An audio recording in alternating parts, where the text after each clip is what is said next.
Hello guys, welcome back to the channel. In today's video, I'm going to show you how you can enter the Fairy world in Grow Garden Fairy Update Part 2.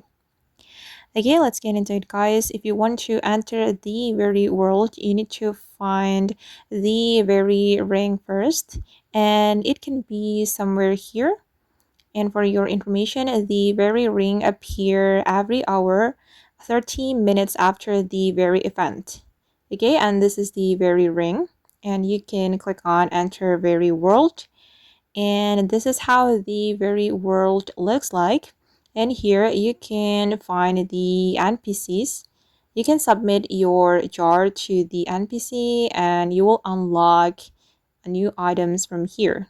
Okay, this is the luminous pride, and you can submit all your Fairy jars, and then you will unlock new item from this shop. And then there will be the other NPCs. You just need to search around here, and in this Fairy world you can also catch a lot of fairies, and it will help you to collect the Fairy jars. Okay, you can catch the Fairy with the Fairy net.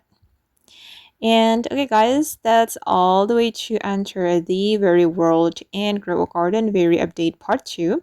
I hope this video will be useful for you. Thank you so much for watching, and see you in the next video guys.